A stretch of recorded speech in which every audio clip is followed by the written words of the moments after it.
नमः दोघांनी हात जोडून राहा। मधुसूदनाय नमः, त्रिविक्रमाय नमः, वामनाय नमः, श्रीधराय नमः, ऋषिकेशाय नमः, पद्मनाभाय नमः, दामोदराय नमः, संकर्षणाय नमः, अनिरुद्धाय नमः, पुरुषोत्तमाय नमः, अनिरुद्धाय नमः, पुरुषोत्तमाय नमः, दोक्षयाय नमः, नरसिंहाय नमः, अच्युताय नमः, जनार्दनाय नमः, उपेंद्राय नमः, हरिये नमः, ओम श्री कृष्णाय नमो नमः। नमस्कार करायचं। नमस्कारं करोतु देवं सकळ सिद्धर्थ। कपडाला पुष्प लावायचं। ओम गणपते देवं गंधान चरण लावून ठेवायचं। ओम परि सकळ सिद्ध संतान विदमहे परिपूजनं करीसि मध्यमा भवति पूर्णं दृष्ट्वा सर्वत्र शुभ कार्येषु कामादं काम प्रियाच्चे सकळ सिद्धं करी कार्यारुरंभ। डोकं काढायचे। बोल अहंकारा सदानंदाचा येळकोट येळकोट येळकोट जय मल्हार। सूर्यरूपी अरुणशी विद्यालक्ष्मी सर्वक्षानि वांगीश्वरी नमः स्वाहा। वाकसिद्धाय बलाय परमंसानि अनंत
नावाची गर्जना करते देवा, नावाची गर्जना करते देवा, तुम्ही मुख्य कोळीवर हात देवा.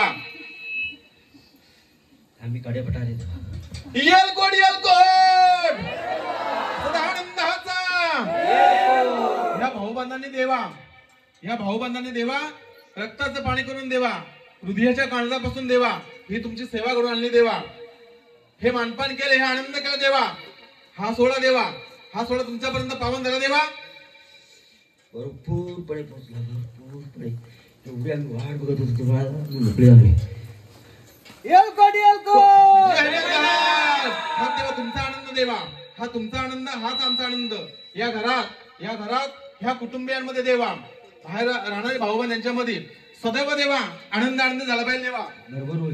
हा तुमचं ह्या कुळावरती सर्व लहान थोड्यापर्यंत सर्वांपर्यंत तुमचं लक्ष पाहिजे देवा, लक्ष असू दे देवा. आजपर्यंत देवा, आजपर्यंत आमच्या याच्यावर लक्षच आहे, म्हणून तर आजपर्यंत एवढे मोठे हानी पटके टळलेले आहेत. पण याच्या पुढं आता असं काही होणार नाही. येलकोट येलकोट गाणं वाजव, जेजूरच्या खंडोबाचं वाजव.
हे कुटुंब जेव्हा कुठं लग्न कार्य शुभ कार्य मंगल कार्य आनंदाचा सोहळा असेल देवा तुम्हाला मानपान करतील तेव्हा तुमचं पाण्याचा वेळ तुम्हाला मानपान करतील तेव्हा एका क्षणासाठी तेव्हा तिथे यावं लागेल तेव्हा तुम्हाला येणार बस तेव्हा हाच तुमचा आनंद हाच आमचा आनंद देवा गौदेवी माते की जय एक गाणं वाजव गावच्या मालकीनीचं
कोणी